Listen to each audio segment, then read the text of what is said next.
All right, well, we're getting ready to start. If you guys will open up that chat feature, we'd love to hear where you're coming from. So you can go ahead and type in there your name, maybe what church you're with, and where your church is located. We'd love to hear that. See who's joining us today.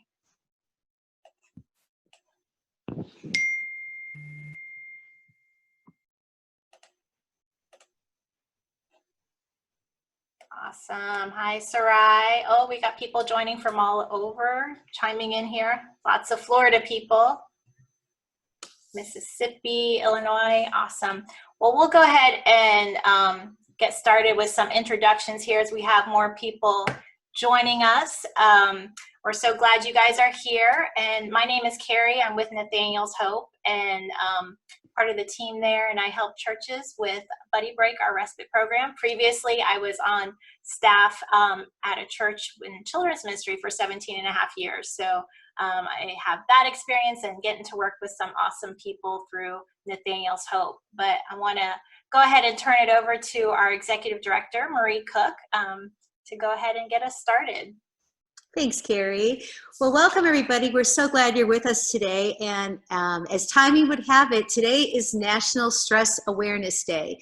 And we're going to be talking about some tough stuff today, you know, caregiving for families that have kids with special needs and people with disabilities and through this pandemic right now. And I've got my little stress ball here, and, you know, caring for them is a lot more than handing them a stress ball.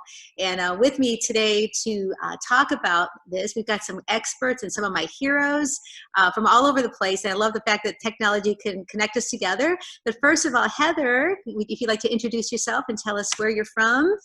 Yeah, hi, my name's Heather Subert. I actually am not very far from Marie, in a little town outside of Orlando called Longwood, Florida. I work at Northland Church. We have a very thriving disability ministry, serving families and individuals who live with disability from all ages. So we're very excited to be here today. Thanks for including us. Great. Great to have you with us, Heather. And across the coast, all the way across the coast, is very early in the morning for Gina. Good morning. It's 9. It's okay. It's a feasible hour to be on here. My name is Gina Spivey, and I am a pastor of the Special Needs Ministry at Calvary Community Church in Westlake Village. And I've been pastoring that ministry for almost 6 years. And we love Buddy Break, and we love this respite and everything that you guys are doing. So I'm happy to be here. Thanks for having me. We're glad to have you here. And then a familiar face for me over here is Brianna. Brianna, glad to have you with us today. Yes, I'm Brianna Edwards. I'm Marie's daughter, Nathaniel's sister. I am what's called a registered mental health counselor intern. I have my master's in mental health counseling, and I'm in private practice here in Orlando, working with kids and teens, doing play therapy, working a lot with trauma. I have lots of clients that have special needs. The kids have special needs, and then also siblings of special needs kids. So that's some of what I do. Great. So glad to have you with us. And those of you who don't know my story, I'm actually, our ministry is called Nathaniel's Hope, and I'm actually Nathaniel's mom, and our life was completely turned around, rocked over 22 years ago when God brought Nathaniel into our life, and we had him for 4.5 years, the joy and challenges and blessing of raising him. And after he had a change of address and moved to heaven, we kind of decided to start a ministry that would help cheer on families that have what we call VIPs. We hate the term disabled, handicapped. They're kids first, but to cheer on VIP kids and their families, and also educate and equip the community, and particularly churches, to make a difference in this community. So it is a privilege to be able to serve these people. I'm going to give you just a shameless commercial here. We've written a book called Hope Lives that talks about his Nathaniel's story told from heaven, from womb to heaven, and will help caregivers, be an encouragement to caregivers, but also help you understand a little bit more about this community. But today, you know, we are faced with this pandemic that's going on, and know that it's been very difficult for many people during this season. but we believe that the special needs community has been impacted a lot harder, and that's why we're having this conversation here today. And so I know those that are joining us, you may have different levels of understanding about this community. Recently, we saw this interesting piece on Nightline that I think will help frame out for you a little bit about what this community is going through right now. So I'd like to show that piece to you before we continue our conversation. So Carrie, if you could get that up and going. Which way do we go? Girlfriend. For 10-year-old Moriah Winchell, who has autism and Down syndrome, life under quarantine is anything but routine. Do you want to, let's go show your schedule. Like many parents these days, Moriah's are trying to keep learning on track. Word of the day yesterday was bacteria. Mom Melissa, behind the camera, points out the science experiments growing yeast by the board games. The living room now home to Moriah's cardboard rocket ship and sentence diagrams. How concerned are you that her development, her socialization is going to be set back in a big way? I'm really concerned. For parents with special needs children, life in a pandemic comes without many of the usual supports. Those home health aides, therapists, coaches, teachers, and most of all, routine. A lot of our routines have changed. You guys are clearly stressed. A lot of anxiety. Single dad Rob Gorski of Canton, Ohio, says he's been overwhelmed. I'm a dad to 3 autistic kids, and my oldest is medically fragile, so one of the things that he has right now is compromised immune system. 20-year-old son Gavin, in the middle there, shows off his pump for gene infusions to boost his immunity. It's pretty stressful worrying about trying to keep him healthy and safe by not exposing him to anything, really. The Gorskis haven't left the house for 30 days, testing their patience with each other and their communication skills. Always trying to find ways to stay relaxed and stay calm. Stick with your parents. Like, we stick with our dad, and he's the best dad we could ever have. And if you see him right now, he's blushing. Jeremiah, how are you doing with this being at home? I'm good. You're good? Do you miss your friends? Yeah. Yeah. Single mother Opal Foster of Southern Maryland also worries about the impact of isolation on her son Jeremiah, who has Down syndrome. There's a lot of things that that they're used to in their regular routine that they're not going to be getting. We're working on kind of getting a Zoom or Skype meeting together so that you guys can see each other. And after losing her job at a printing company last month, Foster now wonders whether they'll stay financially afloat. I would love to say that everything will go back to normal tomorrow and we just snap our fingers and everything will be back just the way that it was, but it won't. Another glimpse of the new challenges around a dining room table in Washington, D.C. Danny is medically fragile, so the virus itself would be pretty devastating to him. Megan Scully and Chris DeBatt, now full-time caregivers for their 4-year-old son, Danny, who has a rare brain disorder, putting him at increased risk from COVID-19. One of the fights for us is keeping the front line for us here at home instead of possibly having to go to the hospital. As we talk outside, Danny's 2-year-old brother Elliot inside, keeping that distance, as older brother Sam tells us he's worried. Are you afraid of the disease? A little, because what if Danny catches it? Or what if I catch it? If I catch it, I would probably have to stay in my room all day, maybe for 2 weeks, and I wouldn't get to see him at all. Danny was just beginning to learn how to communicate when the pandemic closed his school.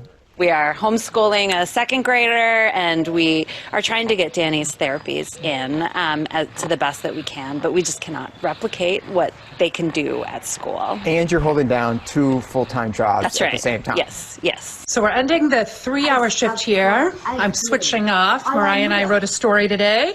Same for Melissa Winchell, toggling between daycare and her day job, a full-time university professor, still lecturing, grading papers, and advising hundreds of students. Among them now, Moriah, who's still struggling to understand all that loss of normalcy. The grief almost feels fresh to them every day, almost like they're re-experiencing it all over for the first time. So we're having a lot of, just daily crying. How have you explained to her what a pandemic is? I taught her the word coronavirus. She knows the word COVID-19. It's to the point now that she calls it stupid coronavirus. The stress, many parents say, is relentless. The lack of adult contact is pretty challenging. I love my kids, and if I had to be on lockdown with anybody, it's my kids, so I'm glad I have them. But it does sort of take its toll. I don't think so much about how to get through it. I just know that, like, my kids are relying on me, and I have to do whatever I have to do. I am on the couch for the second time since noontime today because I am just so tired. Often exhausted, but still resilient. I think this sense that nothing is permanent, that life's not a given, and that life's so fragile. That's, I think, what disabled families know. And I think that's the wisdom that we're bringing into the experience of quarantine and into COVID. For Nightline, I'm Devin Dwyer in Washington.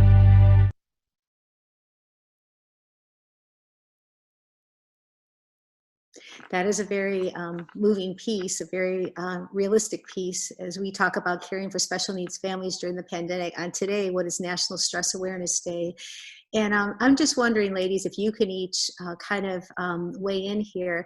What have you been seeing in your respective corners as you deal with families and people with disabilities and children? What have you seen to be the case? I mean, is what we're seeing true? What we just saw in this video true? Are you seeing that, or what are you seeing, Gina? Hi. Yeah, I think that's exactly right. I think that's what we're hearing a lot of is just a feeling of isolation, of loneliness, already feeling like they're on an island, but just this shines a light on that. And the community that they have surrounding them when it comes to therapies and church and buddy break and all this stuff just being stripped away is really devastating, because they're already feeling that naturally, and their kids are experiencing that on a whole new level. And for the parents in particular, just feeling like nobody really understands the depth of the weight on their shoulders and what their daily routine is like, and just the heaviness that comes with that. I think there's absolutely, I would just think isolation is the word that I'm hearing the most. Isolated, lonely, on an island, by myself, and scared. And I think that piece really hit the nail on the head. So yeah, I'm hearing all of that, but the loneliness is the thing that's the hardest. And there's not a lot, it's hard to meet that need, because I can't be with you physically. And so I'm sure we'll get into ways that we can help with the loneliness, but I can't hug you, and I can't touch you, and I can't be with you. And so that it's a real feeling. Yeah. Okay. What about you, Heather? What have you been seeing with your community? I think Gina covered a lot of it.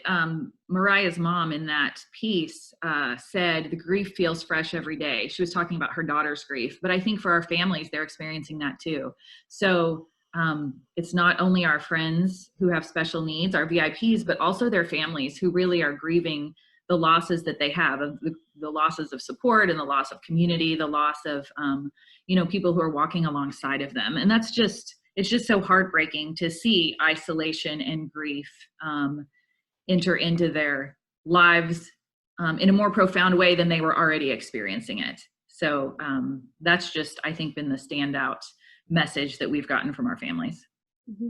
And Brianna, you're working with kids and teenagers, you're working with family members. What have you observed from this population? Well, I'm doing remote therapy sessions from my home. And what I'm finding with my families that have kids with special needs, echoing what Heather and Gina have said, there's isolation, but it's also even the breaks that they got to go to a therapy appointment or go to a doctor's appointment and break away and leave the chaos. They don't even have that. So there really is no break. And the chaos and the overwhelming feelings are relentless 24/7. you may look at all of the doctor visits and therapy appointments and all of that to be a stressor in our normal life, but that's actually a blessing and something that many families would want now, because it would at least pull them away to have a breather of, okay, I can take this one kid and leave the others at home. I find with the siblings, the parents are having to deal with the behavioral issues of the special needs kids so much that the siblings are kind of on their own in some cases, or it's kind of like whatever we can do, it's just survival mode. Now, I know Brianna, you've developed some tools to help the kids or help parents to kind of understand where their kids are at, to kind of process. And we've got a little video here to roll. We'll just roll for a few seconds here, that maybe you can talk about just practical ways that maybe parents can help kids, or we can help kids with that.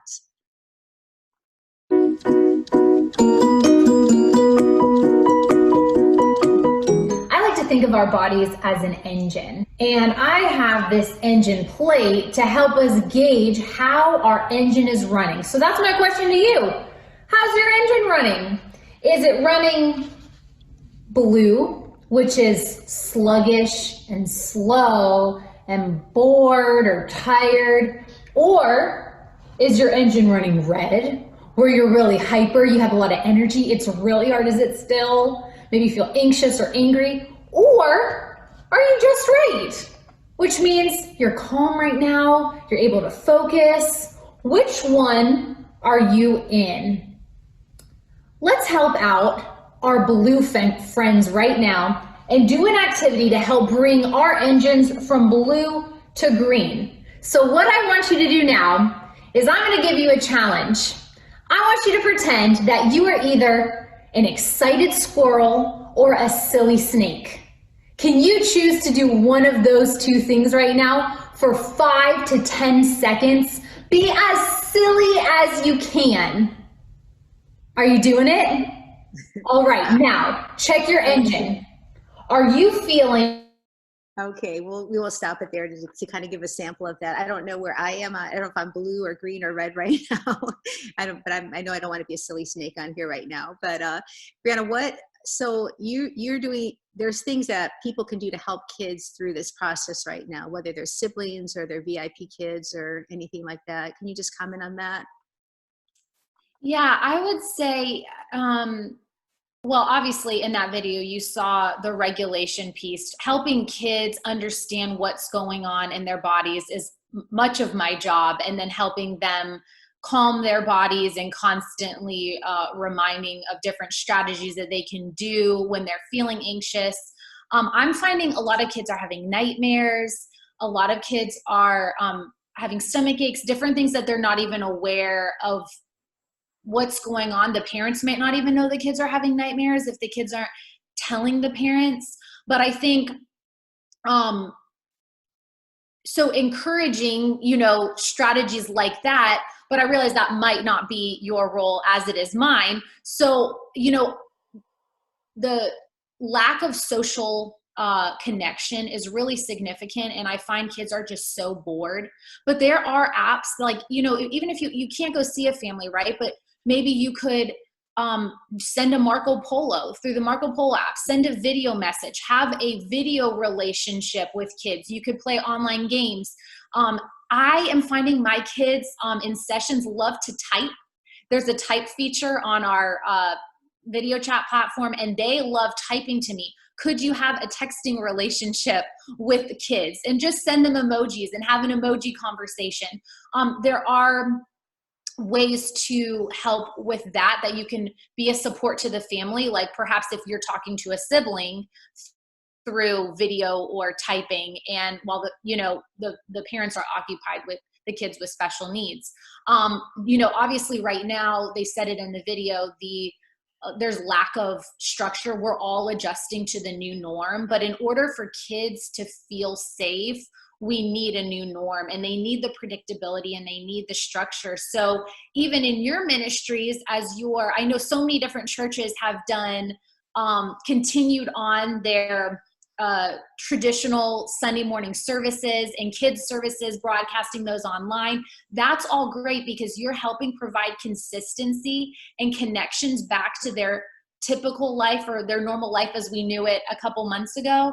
And so anything you can do like that they can look forward to, and that can help the families even bring some structure by, oh, we're going to have our service time every time this week and we'll stream that from our home. Those are all positive things. And then also one thing I just wanted to say is really encouraging any family that you talk to lower the bar for themselves. We use that term like, we hold our standards so high, and just this is a time when we need to have grace for ourselves and for our kids. And so we may not be performing at the level that we want to be as a parent.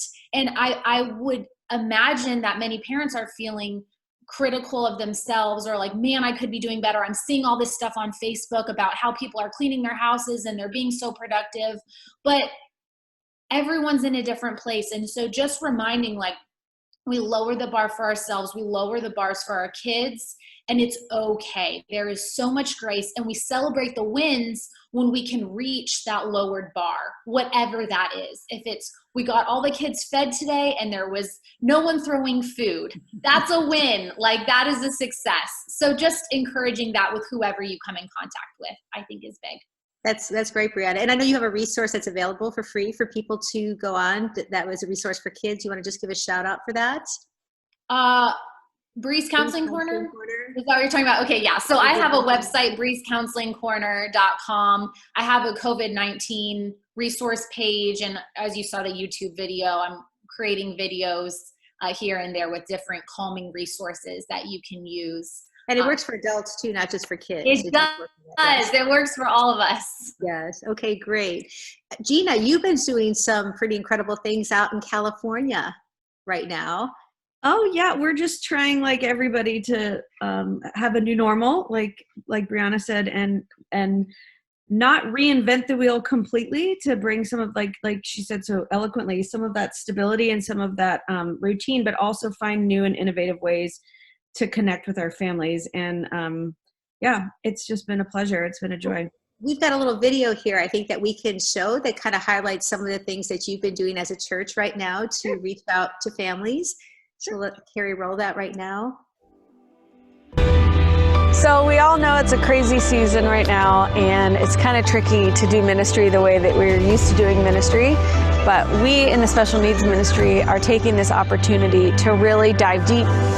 Every day we're FaceTiming, we're Zoom calling, we're having meetings, we're connecting, we're making sure we make time to memorize our scripture together, worshiping at home, and just continue to form the relationships even if we can't be together face to face. We're filming our lessons, and we're filming our Bible verses for our sign language. We sent home each verse card laminated so that the kids could work on it at home. Our executive pastor, Curtis Johnson, owns an avocado farm and invited our families onto the farm for the day to just safely take a bag of avocados from us, from their car, to wave, to hear worship music, to get out into the sunshine.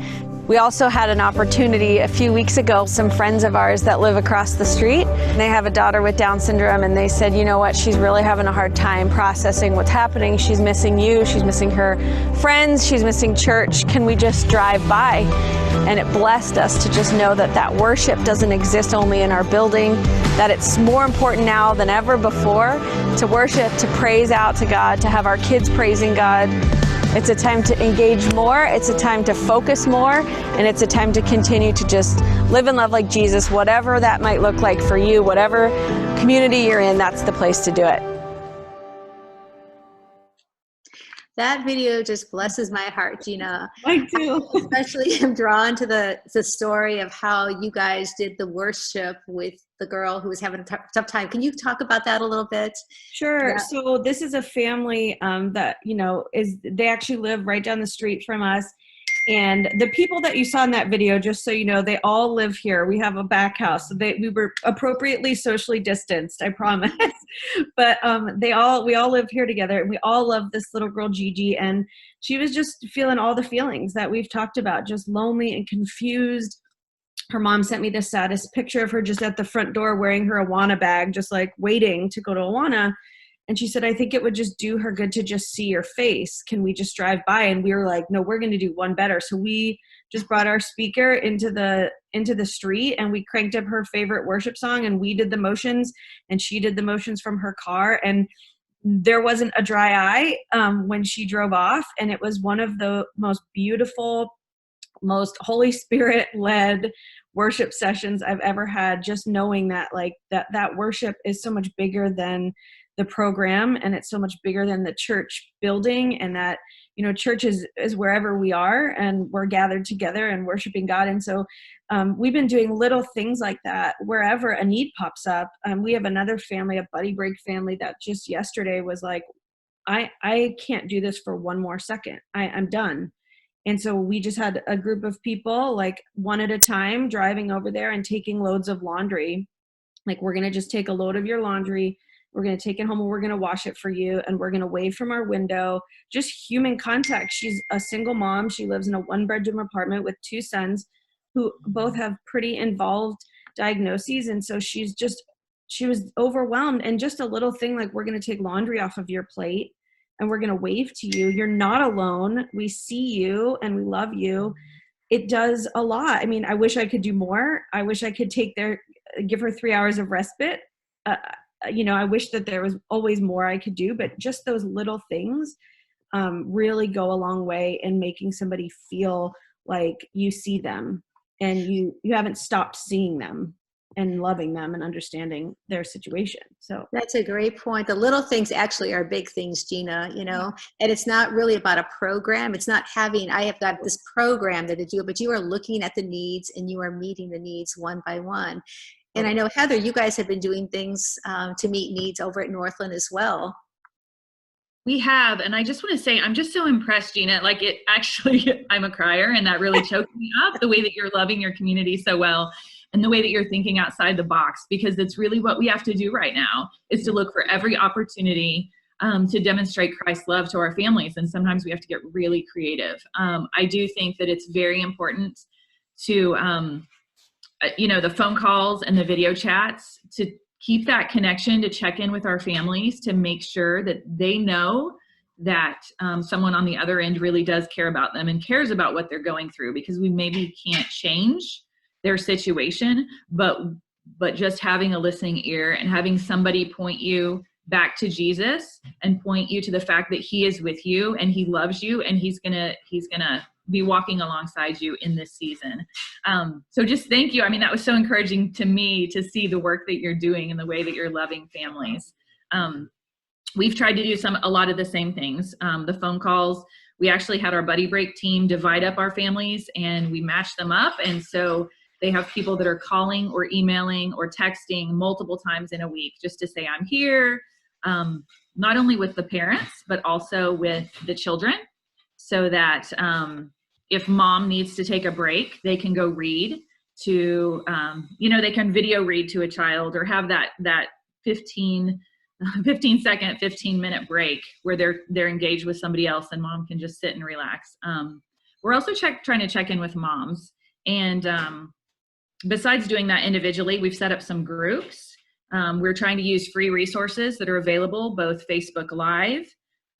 We offer a daily event on Facebook Live at 4:00 every day, and we try to get creative. One day it's music, one day it's fitness, one day it's worship.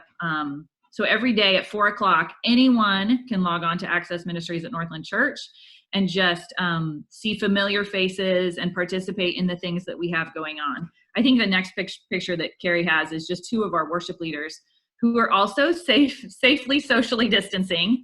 They're 2 young adults who happen to live together. They're not sisters, but almost like sisters. And so they lead us in worship on Wednesdays, and it's such a great way for our families to plug in and get a little bit of a sense of normalcy. And then also utilizing Zoom, which does have a free platform for anybody to use. So we have Bible study groups for 6-year-olds. We have Bible study groups for middle schoolers. We have Bible study groups for our adults.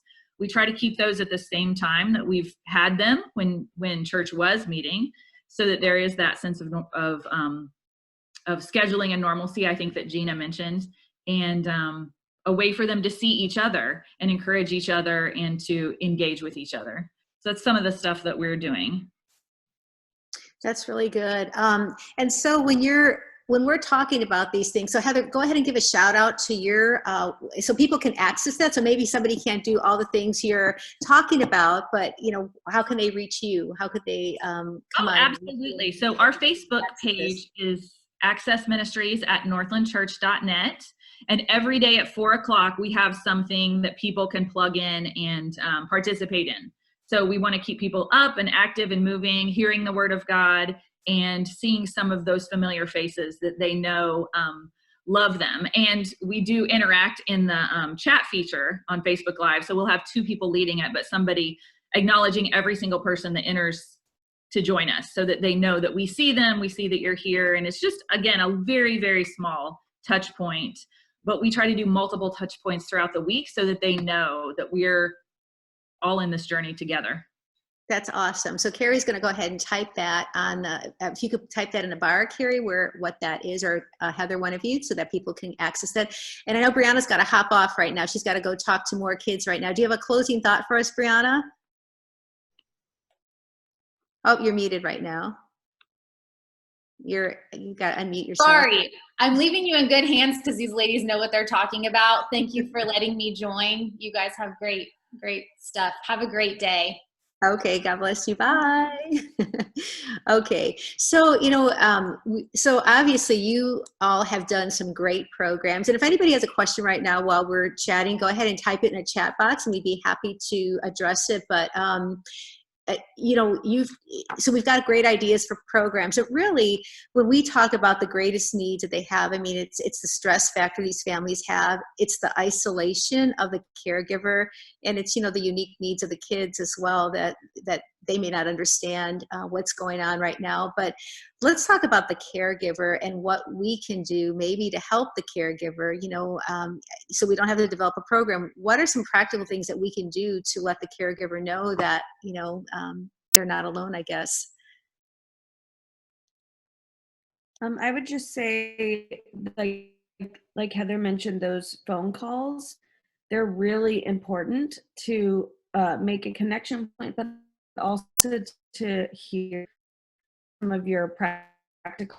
I think sometimes we assume we know what a family's needs are until we actually communicate with them and hear from them, and it may be totally different. I would have thought of laundry as a need that a family would have, but it turns out it was a big one.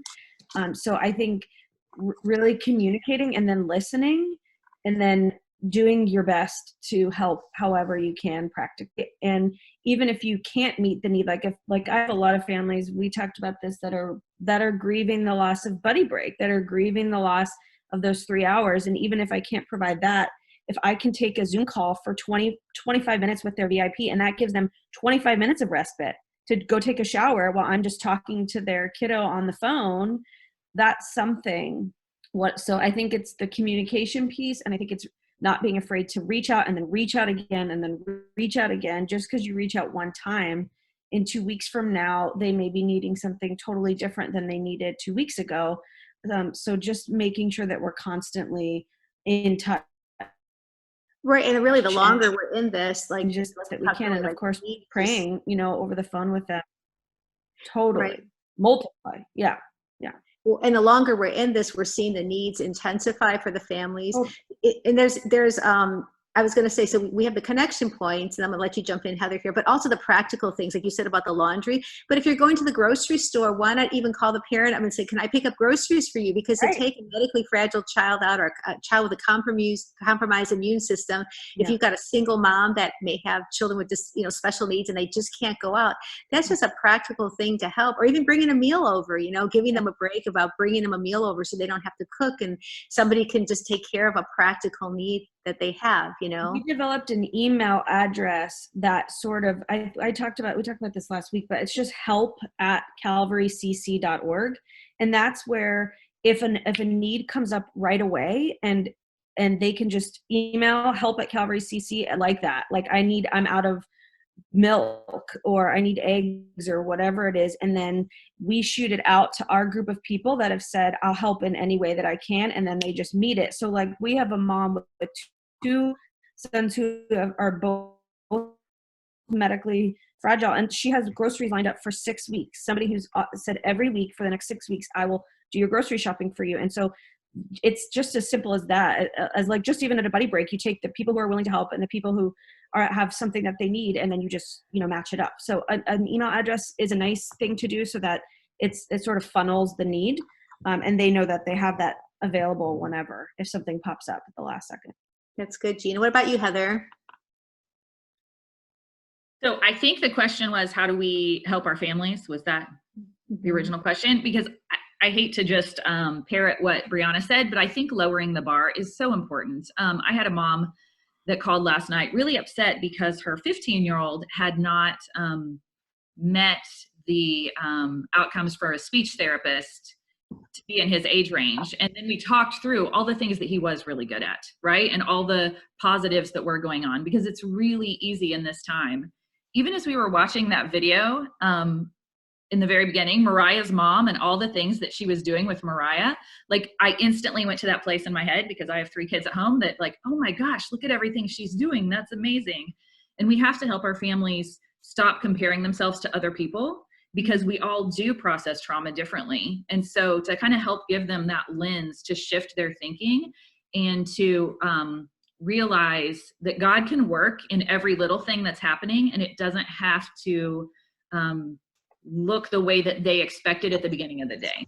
And so I think just being that lens and that encouragement and that outlet for them to express that they're grieving and they're sad and they're worried and they're hurt, but then helping them know that they have permission to lower the bar. For me, that was great. I thank Brianna for saying that, because I'm going to use that for myself too. And I'm going to use the language as I speak to families. Yes. Heather, that is such a good word. That is such a good word, because I think that's part of the bricks on the shoulders right now. I mean, we feel it as moms, like, I'm not an educator. I'm not prepared to homeschool my kids. And you add all the additional pressures of, and I have to be their speech therapist now, and their ABA therapist, and they're this therapist and that therapist. And it's overwhelming. And so I think that's I hadn't even thought about that when talking to our families, honestly. And so to hear you say, like, helping them lower their bar and recognize that we're all like not doing it well in every aspect right now, and that's okay, is really, really powerful for them. So thanks for saying that. Let me read this. We actually pulled this off of Facebook. I'm not going to use any names on this, but this about did me in when somebody just sent this to me earlier. This is a mom, a VIP mom of some children with special needs, that writes this: "We are failing our special needs kids as a nation. There's a lot more life than not dying. There's a lot more to life than not dying. As I sit here on my couch crying, my son had yet another seizure that we can't fix or address besides sedate him during a failure of a Zoom OT session, and there is no feasible way I can meet their complex needs physically on my own. I'm a failure to them, and it's horrible." I mean, this is a mom that's kind of expressing herself on Facebook. So I think anything we can do to affirm parents to say, lower that bar, it's okay. But, I cannot stress enough, programs are great, and it's great to have all the things that you guys are doing and that you're sharing about doing, but focusing in on the caregiver and just being there for them, being that person they can listen to, checking in with them, praying for them. My gosh, if all you can do, I don't mean by all you can do, but just to have somebody say, how are you doing? Tell me what's going on right now. What's your biggest challenge? And then just to say, can I just pray with you? Can I just take a moment to pray with you? And how much that can know that just that they're being heard, they're listening. Maybe you can't fix the problem, but you can be there, to help them in that way. So I just want to encourage anybody that is listening that if you know of any family that is impacted by disability, I want to challenge you to pick up the phone sometime today, tomorrow, and just call them and ask them, how are you doing? What's life like for you right now?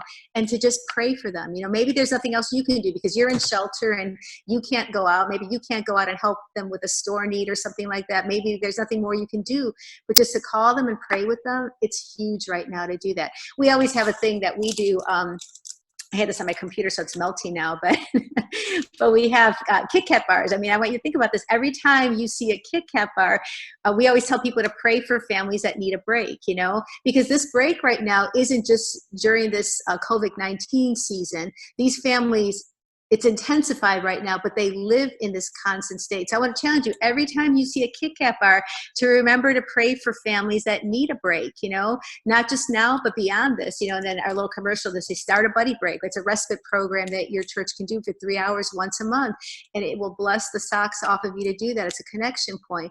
But our families need to have those connection points with us, you know, just to care.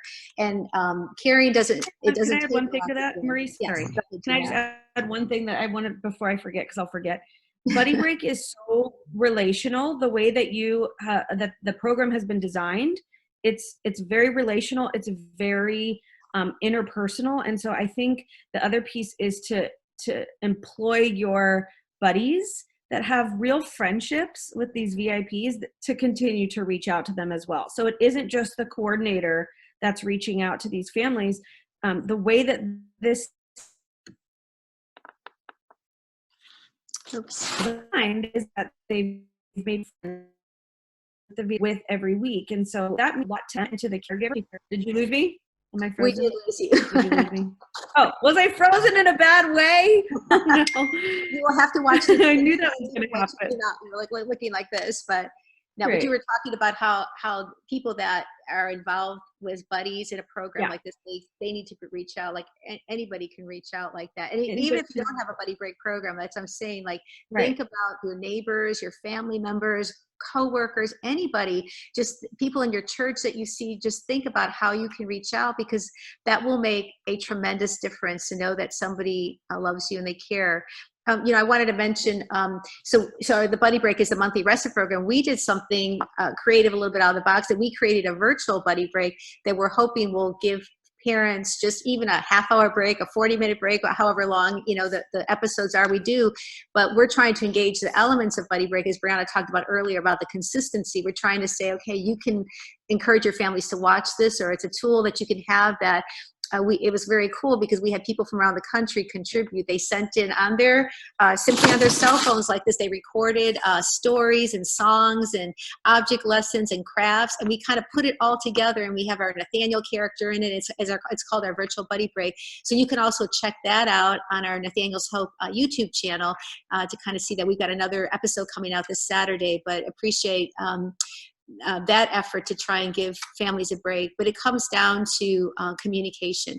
So if you're just joining us right now on Facebook Live, you know, we're talking today about caring for families during the pandemic. And what is today is National Stress Awareness Day. And there's a lot of stress going on with these families. And I'm so thrilled to have Heather from Northland Church here in Orlando, Florida, or Oviedo, Florida, or Castleberry. I'm sorry, I forgot where it was at, but it's in Florida here. Longwood, I'm sorry, Longwood. Okay, loser. Okay.